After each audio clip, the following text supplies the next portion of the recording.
The making of the Haçienda Classical with Graeme Park. BBC Radio Manchester. Whoa.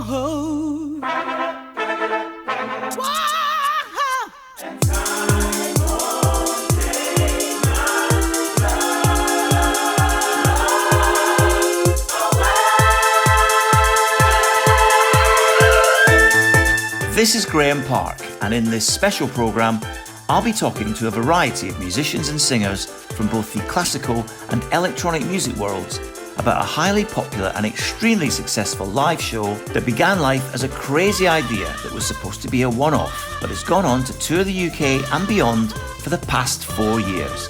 This is the making of the Haçienda Classical. You're such a hot sensation.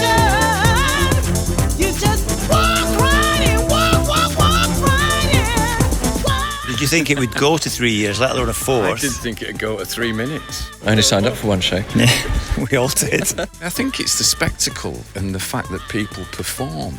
I think, audiences love it. Buzzing, absolutely buzzing. Then the angels from above fall down and spread their wings like doves as we walk hand in hand. Sisters, brothers, we'll make it to the promised land. It's a mixture of adrenaline, excitement and nerves. When we started this Haçienda thing with Rob Gretton and Tony Wilson, it was all about Manchester. And the greatest compliment of all is to get that still from Manchester because of what Rob and Tony did. Opening Glastonbury, 55,000 people, sort of thing you dream of, isn't it? Yeah. What I'm experiencing on stage is just how much love is being generated in the room. It's for real, it's really happening.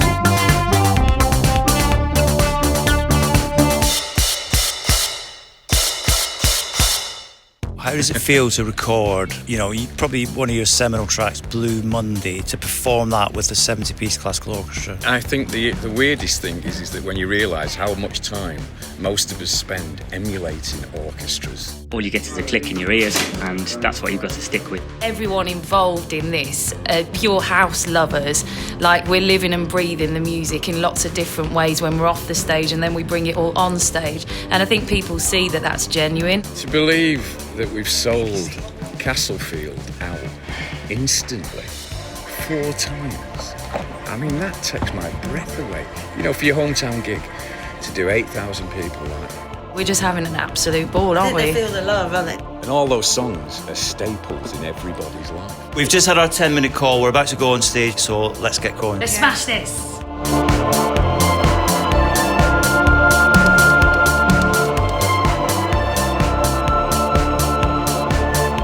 We'd taken Manchester's most famous nightclub and created something really special.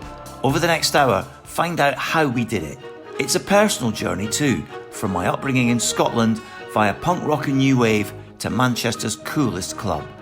Haçienda Classical might be a success now, but it didn't feel like that at the start of our incredible journey.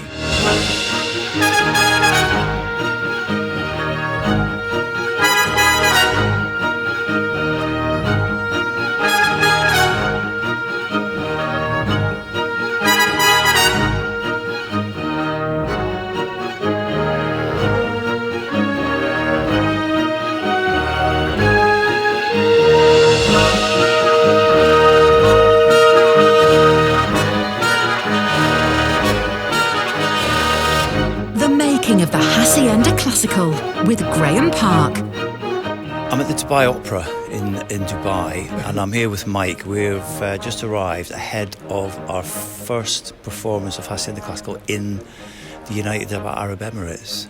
What do you think of the venue? It's an architectural masterpiece, to be honest. It is, though, isn't it? Yeah. How do you think it's going to work? I don't know. I mean, that's one of the great things about some of the gigs. If you're in Britain, you know more or less what kind of crowd you're going to get, city to city. But trust you to get City in there.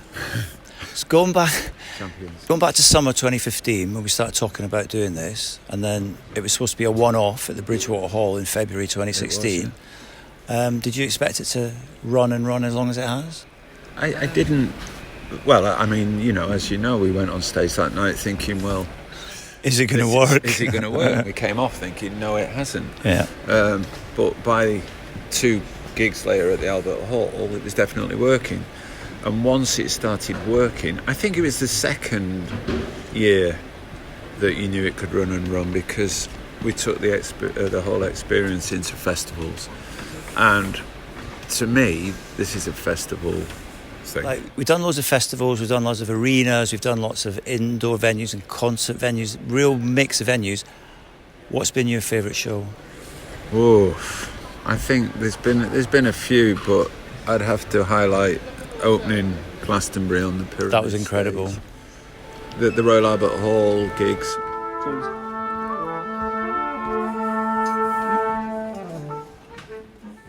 Peter Hook's joined us on the stage here at Dubai Opera. What do you think of this venue? It's an absolutely beautiful venue, I must admit. I mean, everything in Dubai is larger than life, so it really is always awe-inspiring to see it. The architecture, it's amazing. The amount. Well, I mean, it's interesting because I've been coming here now for about 15 years. With you mainly, haven't I? When we've been doing those early Haçienda nights. It's nice to be here, I must admit, very proud. How do you think Haçienda Classical is going to go down in the United Arab Emirates? Well, considering we sold out tonight, I think obviously we're going to be okay, aren't we?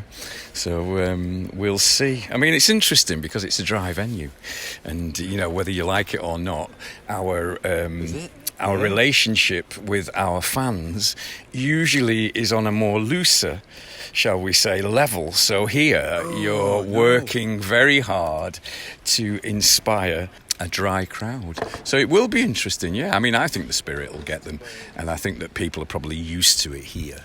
No, absolutely. Probably have a few drinks before they get here, you know, it's like that, but it is a dry venue, which is interesting. Let me just ask you what I asked Mike earlier. If we go back to 2015, when we first started talking about doing this, what was your initial thoughts?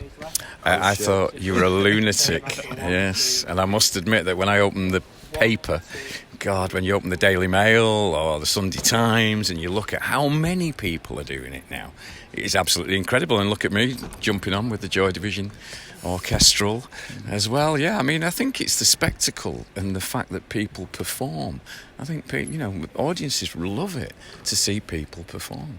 It has to be said, and I think it works. It does work. Otherwise, none of us would exist, would we? I think that's the main appeal then, seeing us lot actually doing stuff. Well, I mean, a lot of the songs that we play were one-hit wonders, weren't they? So the interesting thing is that most people have never seen any of them performed. No, you're right. Most of the records that we do were maybe recorded in dark, dingy basement studios, in basements, and made to be played by DJs or maybe get the odd PA. But you're right. People they were never performed live. No, and yet people have grown up with them and lived the whole life through those tracks, year after year after year, from every special occasion, from their 18th, 21st. You know, when you meet your boyfriend, girlfriend, get married, engaged, divorced, midlife crisis, we know the score. And all those songs are staples in everybody's life. And to see them performed at last, in the right kind of context, I think, is what I never realised was going to be so unique and so exciting. Yes. How does it feel to record, you know, probably one of your seminal tracks, Blue Monday, to perform that with a 70-piece classical orchestra? It's interesting. I think the weirdest thing is that when you realise how much time most of us spend emulating orchestras, no pun intended there for keyboard players. So we're all emulating those sounds with synthesizers. Then all of a sudden you don't have to, because you've got the players. I mean, it's weird, you know, as a self-taught musician who doesn't read, to hobnob with these people. Sometimes I do feel like a fraud. Absolutely. But it's in a different sphere, completely different sphere. And it is, I mean, the spectacle and the depth of it is wonderful, it really is. It's very, very exciting. And what have been your highlights of the 3 years? In fact, first of all, did you think it would go to 3 years, let alone a fourth? I didn't think it would go to 3 minutes, mate. Never mind 3 years. What's your highlights of the past 3 years? I mean, to believe that we've sold Castlefield out instantly 4 times. I mean, that takes my breath away. You know, for your hometown gig, to do 8,000 people like that. And, you know, when we started this thing, this Haçienda thing with Rob Gretton and Tony Wilson, it was all about Manchester. And the greatest compliment of all is to get that still from Manchester because of what Rob and Tony did. I agree. We are just the little minions running round. You know, this was their idea for their city, and now it's our job to make sure that their legacy is never forgotten.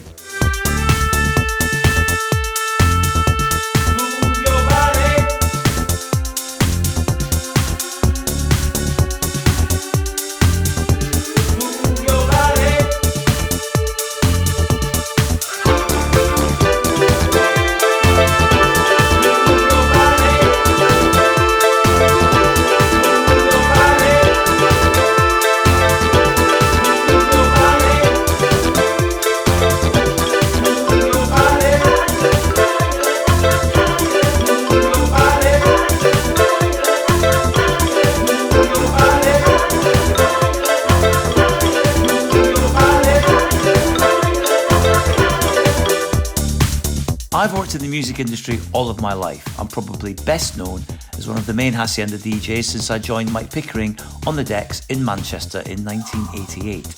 But I've been spinning tunes to a variety of clubbers since 1984, when I began my DJ career by accident in Nottingham. What you may not know is that before I decided to embrace my role as a DJ, I performed in bands in and around the East Midlands. I sang lead vocals, played saxophone and keyboards. Playing in bands is what I'd always wanted to do, and I worked in an independent record shop to support my passion. Music's always been an integral part of my life. I was 11 when my late grandpa gave me his clarinet. He had his own band, the George Wood Orchestra, and there were lots of black and white pictures of him dotted around his house in Aberdeen. Pictures of him looking sharp, with his dark, double-breasted suit, slick back hair, saxophone round his neck, surrounded by his orchestra. I remember gazing at these pictures, wanting to be part of them. His band performed all over Scotland from the 1940s right up to the 1960s, and they were often heard on the BBC's Workers' Playtime radio show. Workers' Playtime is your labour, morning shift is done. Never daytime, bring your neighbour out to join the fun.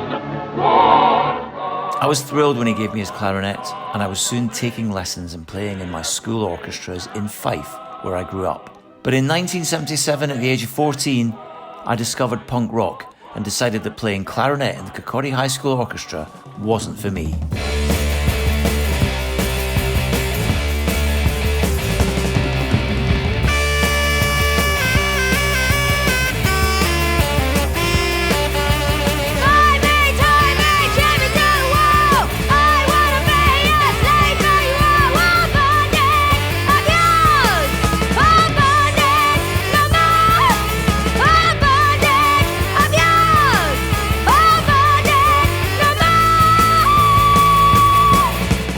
The moment I heard "Oh Bondage Up Yours" by X-Ray Specs on the John Peel Show, I knew that was what I wanted to do. I wanted to play saxophone in a punk band. Listening to Laura Logic's gritty tenor saxophone alongside Polystyrene's angry vocal had such an influence on me that I began saving up to buy my first saxophone.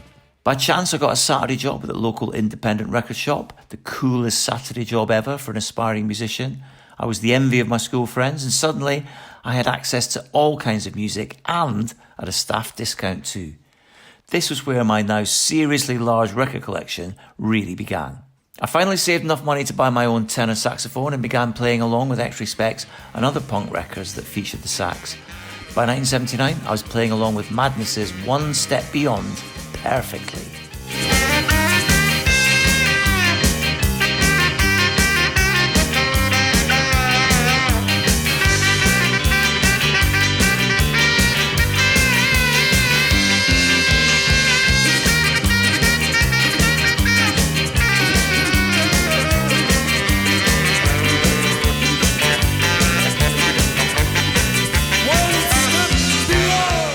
By 1980, I was engrossed in the first Psychedelic Furs album and beginning to improvise while playing along with it.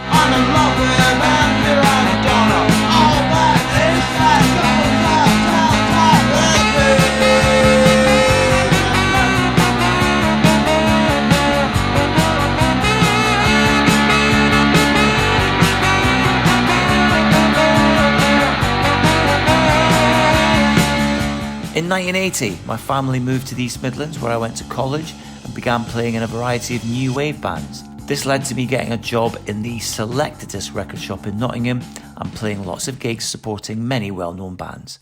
This was it. I was going to be a full-time musician, and I was sure that my band was going to make it. Until the owner of Selected Disc bought a nightclub and told me I was going to be the DJ because he loved the variety of music I played in his shop. And he didn't ask me, he told me.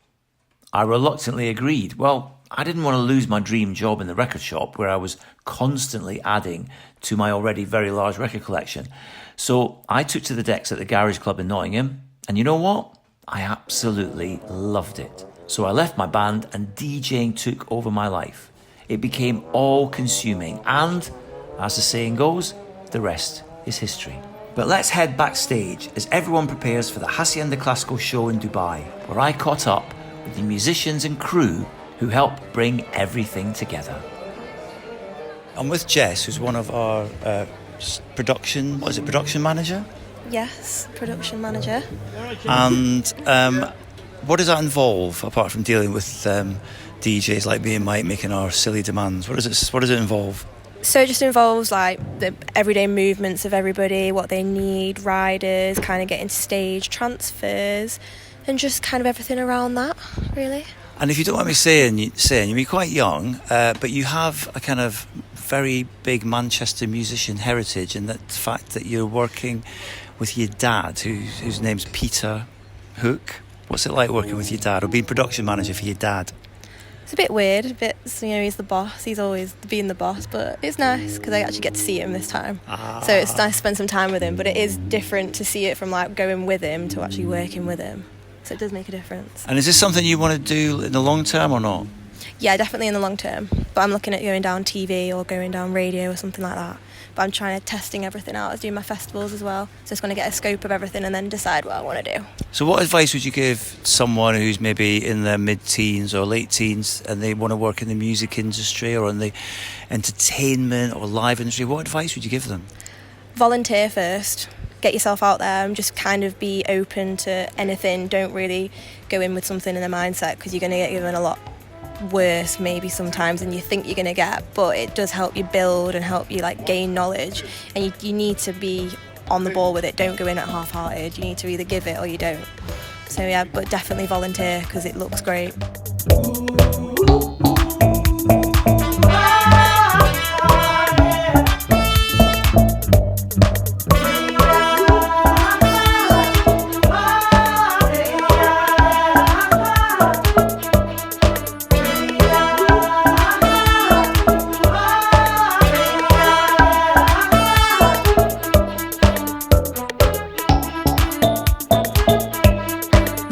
Of the Haçienda Classical with Graeme Park. It's summer 2015 and the original idea of the Haçienda Classical is first discussed in the Queen's Arms in Cheadle. That's where me and the Haçienda manager Fletch first met representatives of the Manchester Camerata Orchestra to see if our crazy idea would work. The idea of performing classic house tunes that were big at the Haçienda with a classical orchestra. They said it could work, and after scores of emails and telephone calls and numerous questions and answers trying to work out exactly how to make it work, that ultimately led to a late summer meeting in a Wilmslow coffee shop with conductor and arranger Tim Crooks and Peter Hook, without whom we couldn't really proceed. Everything was agreed in principle, and the hunt for singers and a choir began while Mike Pickering and I started to choose the songs we wanted to perform. Brothers, sisters, one day we will be free from fighting, violence, people crying in the street. Then the angels from above fall down and spread their wings like doves as we walk hand in hand. Sisters, brothers, we'll make it to the promised land.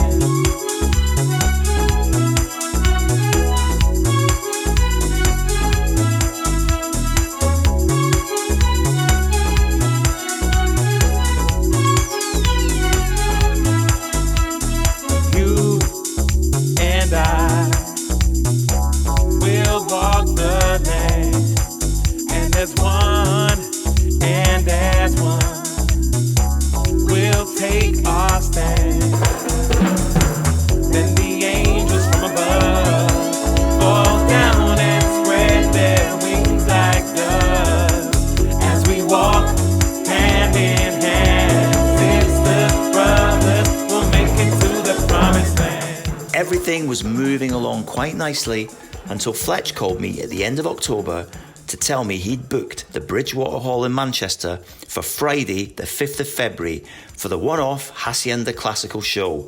Suddenly, this was real. It was happening. And if the truth be known, none of us really knew how we were going to make it happen. But we had 3 months to go, albeit the 3 busiest months of the year for any DJ, singer or musician. Oh yeah, and Christmas and New Year were in the way as well. So, after much debate, Mike Pickering and I decided on 20 big Haçienda tracks, which I then turned into a 90-minute DJ mix which Tim Crooks scored and arranged for an orchestra and choir. Peter Hook and I worked with Manchester-based dance music producer Cy Brad to create an electronic backing track featuring all of the parts that the orchestra couldn't perform, such as electronic drums, acid synths and deep synth bass lines. And Hookie also began discussions with Wigwam Acoustics regarding the live sound. And before we knew it, we were all gathered together with the AMC Gospel Choir, our lead singers, Latin percussionist and the Manchester Camerata at the Halle St. Peter's in Manchester's Northern Quarter for our one and only rehearsal on the 1st of February 2016. Yes, 4 days before the show.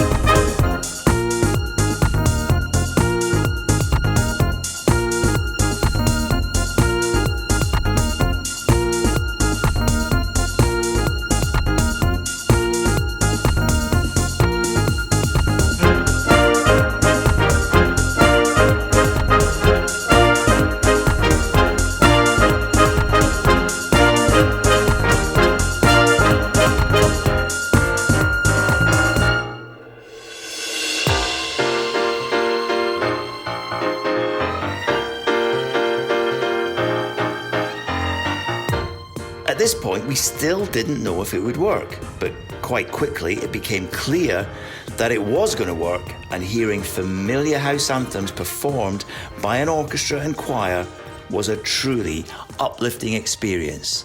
We started to get really excited.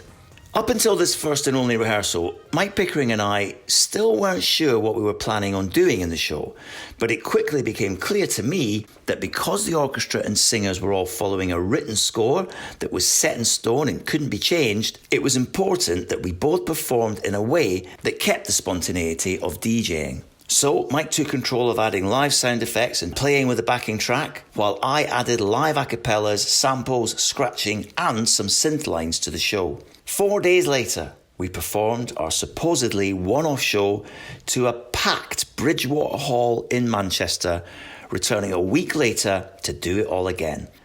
When the Royal Albert Hall in London and the Dome in Brighton booked the show, we knew that this crazy one-off idea was set to continue throughout 2016, and we ended up playing across the UK, including an incredible third Manchester show at Castlefield Arena and heading over to Dublin as well.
2017 saw us tour again with a brand new show that was bigger and better than before.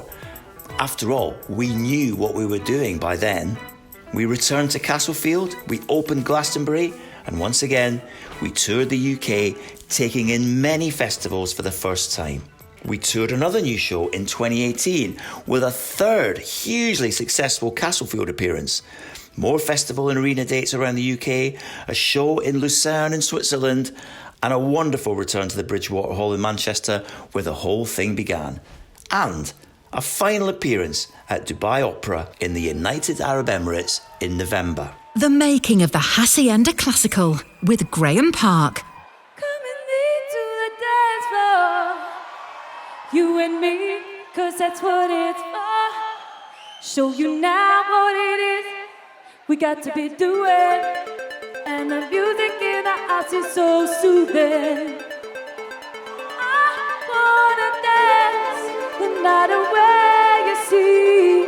It's just a party, so now come with me. Take me away.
Tim Crooks, our conductor and arranger, has just arrived at Dubai Opera for our rehearsal.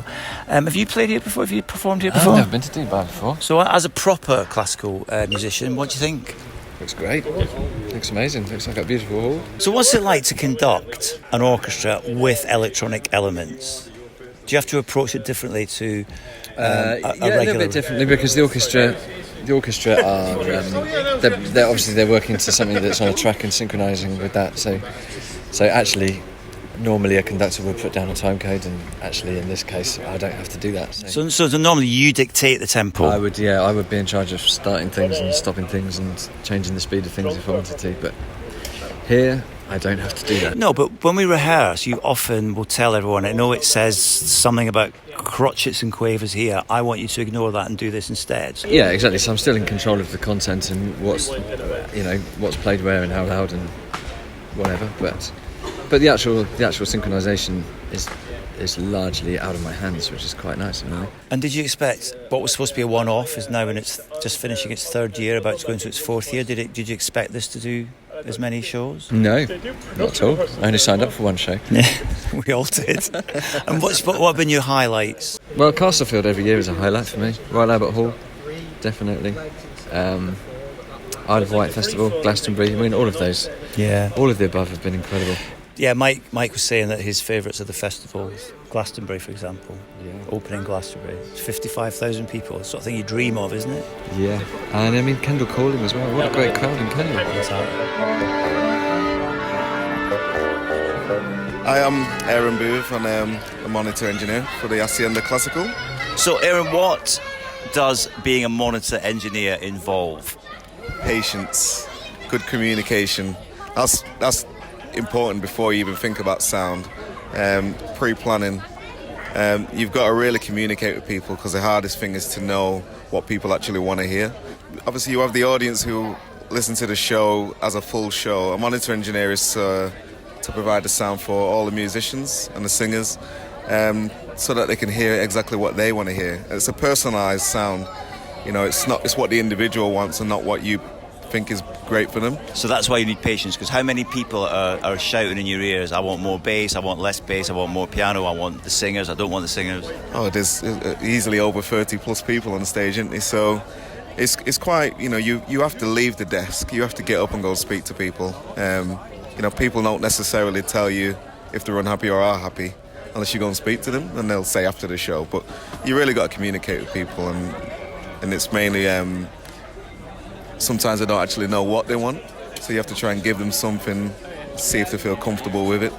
But it's purely communication. Yeah. And you also do front of house sometimes. What do you prefer, front of house or monitor? It's always a funny thing, because most people will probably prefer the front of house because it's less work. You only have to do one mix. Monitors, you have to do maybe 30 plus mixes. Well, I like the both. I find I like challenges. I like to make people happy. So either end, you either make the audience happy, or you can make the artist happy, or the band. And usually your job's more secure when you make them happy on stage. So I'm here with Chris Crooks, who's our Latin percussionist with Haçienda Classical. How are you? Buzzing, absolutely buzzing. How long have you been playing Latin percussion? 35 years. Why Latin percussion? How did you get into that? Well, actually, I started... I originally was a kit drummer, and I joined an African band to play kit drums, and it was run by a Nigerian master drummer. So I studied with him for 5 years. Wow. And then I progressed on to, and he said to me about, especially conga playing, Cuba's the place. So then I went and studied in Cuba, and then I just developed it from there. So it's really, what I do is a mixture of Afro and Latin, So people could tell from your accent you're from Manchester. Yep. Did you go to Haçienda? I did. I played there, in fact. Did you? Yeah, for 2.5 years, on a Friday night, unfortunately, in the 90s. So, correct me if I'm wrong, but if you're a Latin percussionist, is there a certain amount I'm guessing there's a certain amount of improvising and ad-libbing as you play? Yeah, definitely, yeah. But with Haçienda Classical, you're playing to a score. How does that feel to be, more set in stone? Well, how do you approach it? Right, so the very first gigs we did in 2016, I had a meeting with Tim Crooks, the conductor, and he'd written out the percussion score. And I said to Tim, look, quite often in this genre of music, percussion's not that great. And and I said to him, if it's a good part, I'll honour the part. If not, if you don't mind, I'll write my own. So that's what we did from that point on, and it was fine for the first year. And then we had a rehearsal for the first gig at Leeds Arena, and Tim said, can you come and have a word with me before the rehearsal? So I went to see him, and he went, you know what you're doing, crack on, mate, it's all good. So so that's how it's been, really. So it's a mixture. In fact, this year there's some really great parts on the original tracks, so I've honoured those parts. Then there's other bits where I've just written my own. So, yeah, one of my favourite bits of the show is during Dreams of Santa Anna, where I'm going mad on the scratching, exactly, and then stop, and you've got, is it 4 bars? Yeah, the bongo solo. 4 bars of the bongo solo, brilliant. Yeah, scratching's great on that. It really works on that track, doesn't it? Super.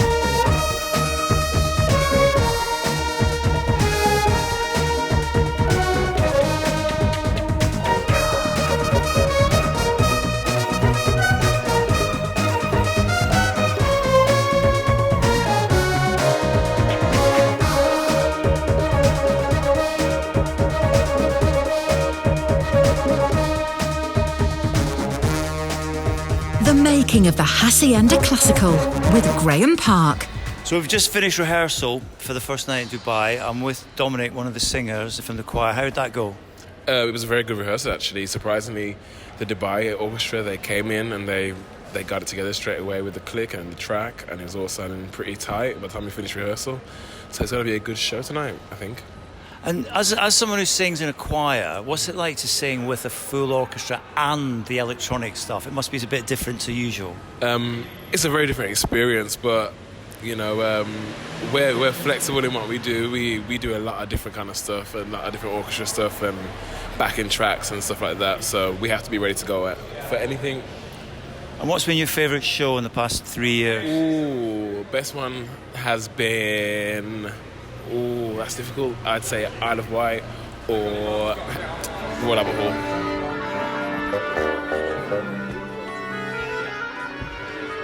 So I'm in the dressing room with Mike Pickering. We're just about to go on stage, Haçienda Classical Dubai. How do you feel before a show?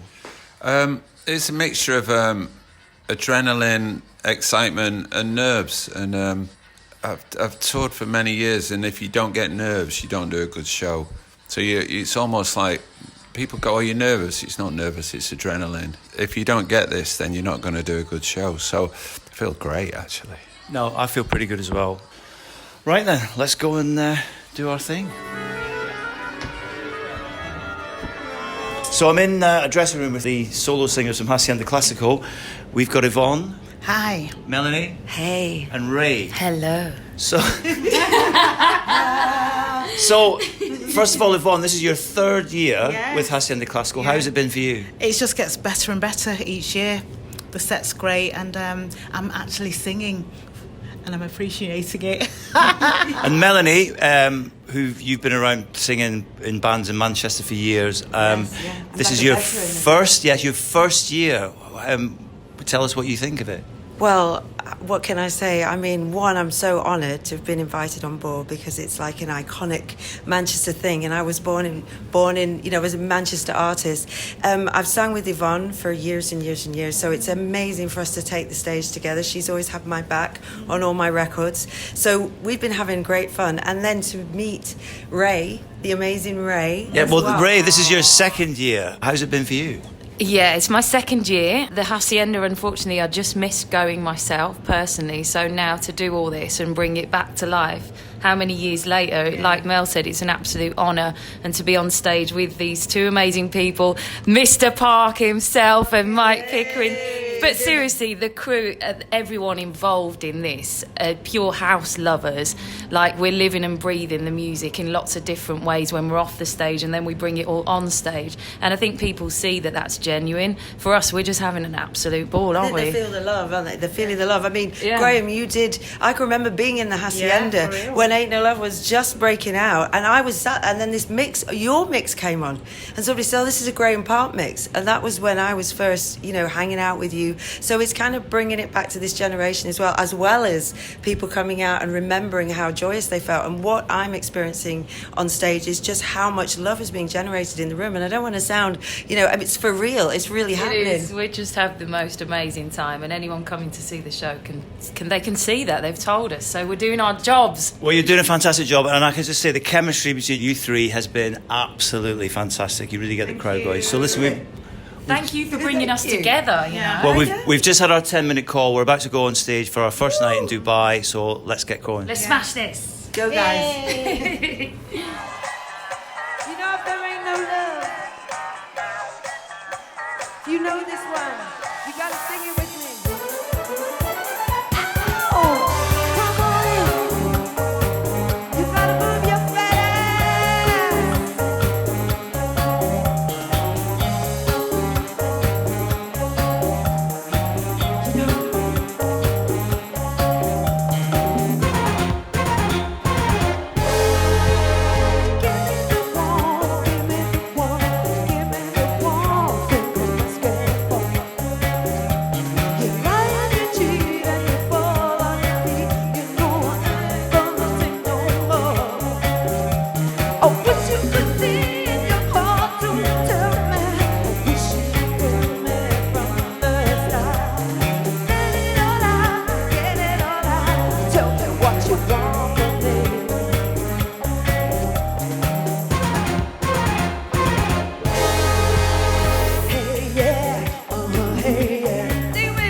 Andy Stamatakis Brown. I play the keyboards. And you play the keyboard wonderfully. You're quite an important part of the show, I think, because a lot of the music that we've chosen to perform has great piano riffs. What's it like to play them? Oh, it's great fun. It's great fun. It's quite a lot of responsibility as well. Like a lot of the tunes kick off with a piano riff as well, so I've got to set the mood. And but yeah, it's a good challenge.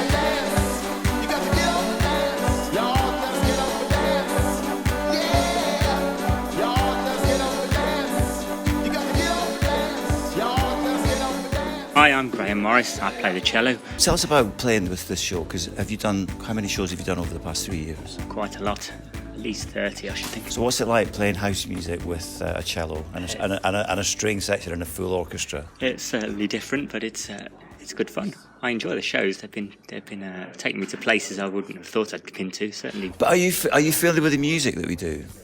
Probably not. No. But you are now. I am now. Yes, I probably knew 20% of the songs, maybe. But how different is it? Say you're doing a not say regular, but more of a traditional classical performance. How is it different with Haçienda Classical? Because you normally use your ears a lot more to listen to everyone else, and this time, because the sound that's coming out is so loud and everything that's going on, all you get is a click in your ears, and that's what you've got to stick with above everything else. So there's a lot of times you can't hear what a lot of the other instruments are doing, and that's very different. but presumably, as a trained classical musician, you've got the music, you've got you just get on with it. Yeah? Absolutely, yes. But you enjoy it. And here's a theory. Don't tell Tim I said this, but if you've got a backing track, does that not make the conductor irrelevant, or not necessary? He's useful. He's useful for showing everyone where they are. It's good to have a focal point. No, exactly, because I have noticed when we rehearse, he often says, ignore the instruction on the page and do this instead. And in rehearsals, he's invaluable. My name's Colin. I play cello, and I'm from Chicago. You played the show last night. Yeah. What did you think? It was fantastic. It was so much fun. You don't get a lot of opportunities to play shows like this, so it's just a different feeling. But how different? Because if you play cello compared to like a regular classical concert where you've got a conductor kind of running everything and deciding the tempo, with this you've got the electronic backing that you play along. How different is it? It's a different kind of focus I think we have to have, because we have things in our ear and lots of different instruments going that we're not used to playing with, and lots of noise, and it can be very distracting because there's lots of lights going on. And not paying as much attention to the conductor, not relying on him so much, but just kind of really sort of sticking to our guns and trying to make sure everything is where it needs to be. Now, you say from Chicago. I hope you're aware that a lot of the music that we perform originates from Chicago. Yeah? Good. I'm glad you know that. We have good music. Good. You do. You have the best music. My name's Simon Hilberding. I'm from Sydney in Australia. And what do you play, Simon? What I play trumpet. Trumpet. So, have you done anything like Haçienda Classical before? No, nothing like this before. What was the appeal? Because presumably did you get asked, or did you ask to do it or apply to it? I got asked, but it's been great. It's been really fun. So, what's it like playing with a backing track and not relying so much on the conductor? Different. Like you've got to anticipate a little bit more. And you sort of get into almost like a Zen-like state after a bit. And then, but the thing I found hard about last night was actually that, like, you sort of get into the show a little bit, but then you still got to bring yourself back into being like, no, I've got to concentrate on this click and play my dots. I'm Harriet. I play the viola.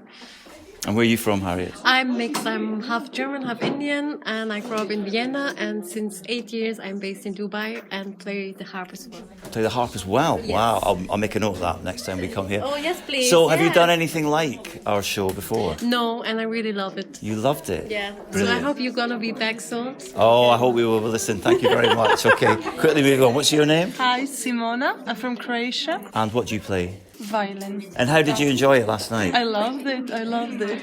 So I'm with 3 musicians who are Manchester based. So I'm Rachel Clegg and I play oboe and camerata. I'm Simi Singh and I play the violin. Zara Ben Eunice and I play the violin. I thought it'd work actually because it's good quality music and you've got good quality music from that time, from the Haçienda time, and then you've got some good quality musicians. And I thought the two would mix really well, and it also has, yeah. What's it like, Simi, when you play with a backing track as opposed to just a conductor? Does it make Tim's job less important? No, because he helps us not have to count all the time and we can just get into it and he'll always come in. And it's good to have someone there to bring it all together and it's good visual. Yeah. And backing track, it just helps you groove, doesn't it? It's just totally different. Are there any challenges playing a type of show like this compared to a regular show? I think it's very different. I think lots of people, the biggest thing is like the groove rhythms and stuff and how it's so much easier just to listen to them rather than read them and it's a totally different way of playing. What about though, say when you haven't got anything to do, is it more fun sitting and waiting for your part in a show like ours than a regular show? Yeah, for us, because we're right at the front being violins, we're probably only about a metre away from the front row of the audience, so it's absolutely fantastic just seeing their energy and their faces, and so it's trouble coming back in. Hi, I'm Janet. I'm the principal percussionist of the Manchester Camerata. Right, so you've been on every single show since we began in 2016. Wouldn't miss it.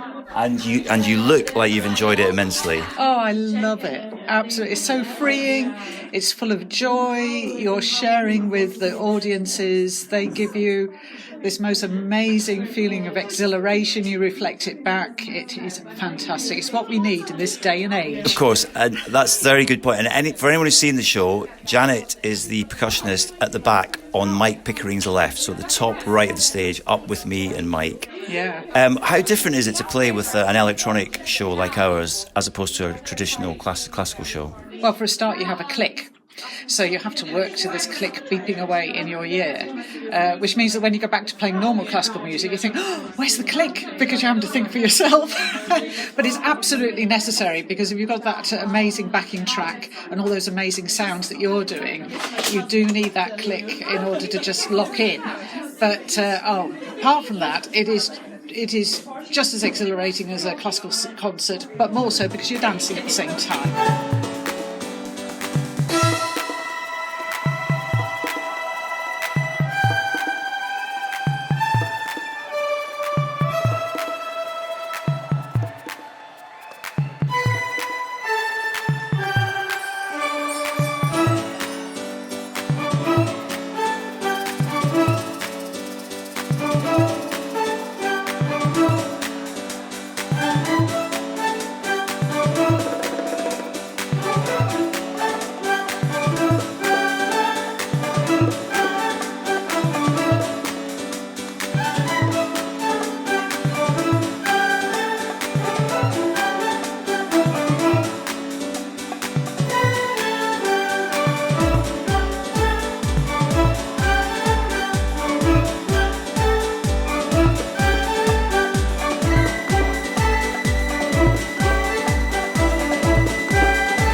We're just ready to go on stage in Dubai for the second time. The orchestra tuning up. We've got Audrey, Carleen and Jerome from the AMC Gospel Choir. Audrey, what's it like?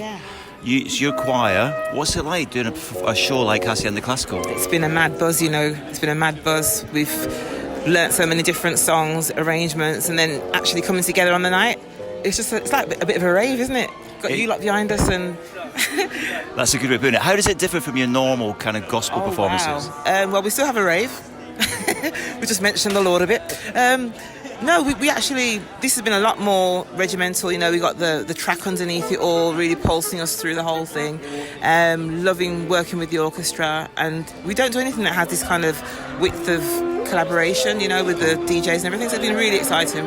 Okay, and Carleen, you've done most of the shows for the past 3 years. What's your take on it? It's been amazing.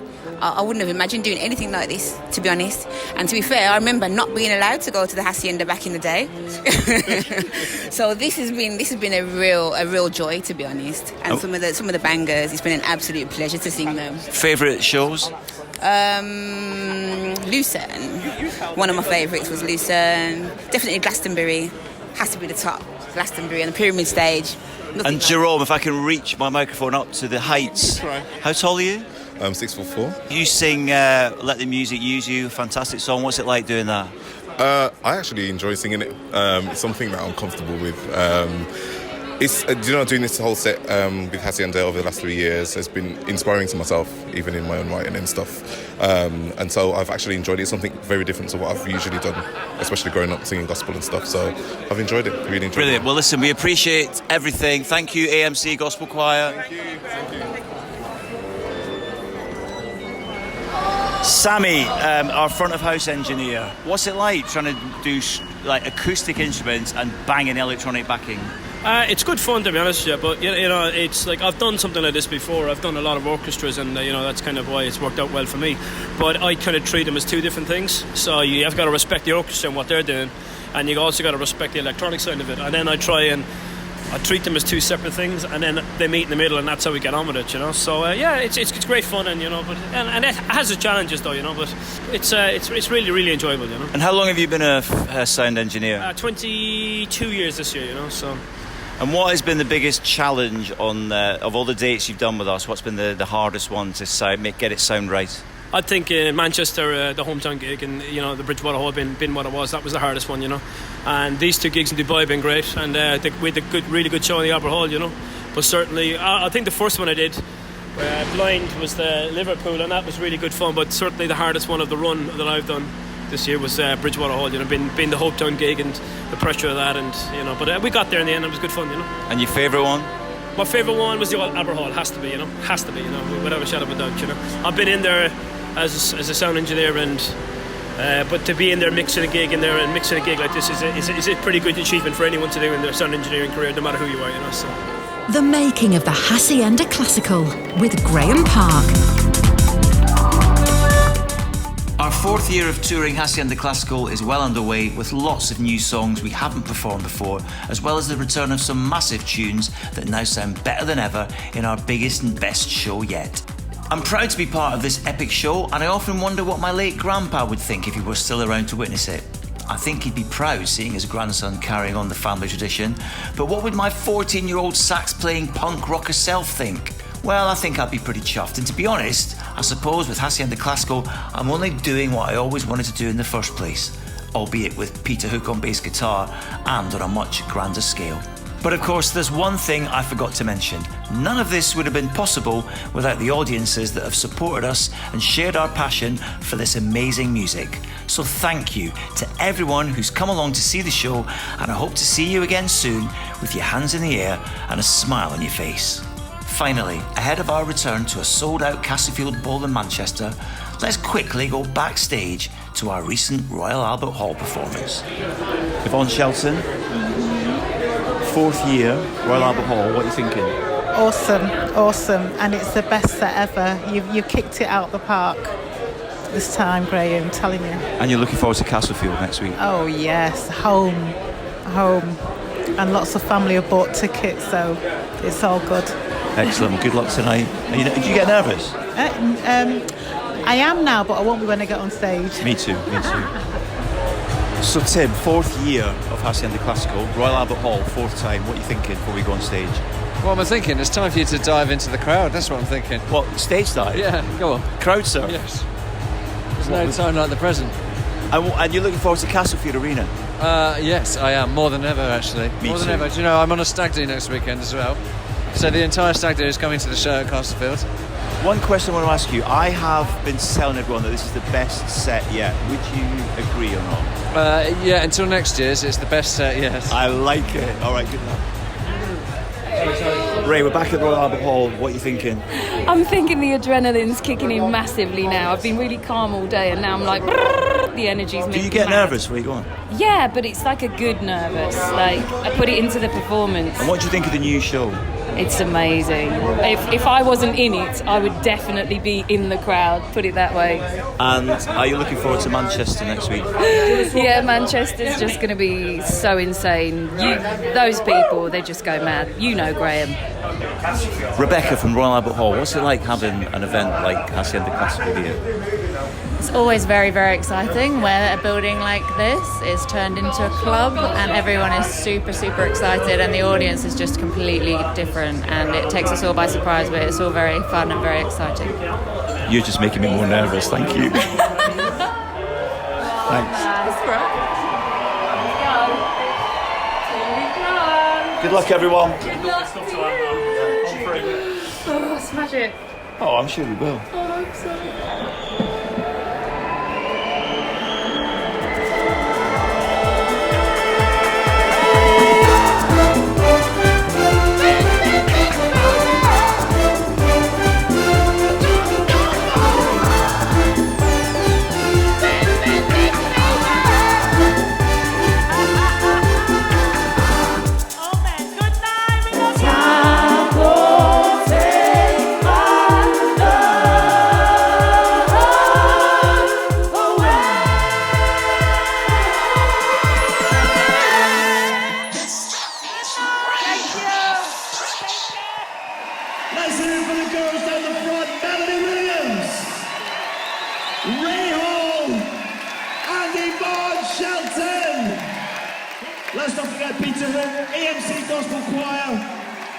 Thanks from me, but let's hear it for the wonderful Manchester Camerata Orchestra! Thank you! Big shout to Graeme Park!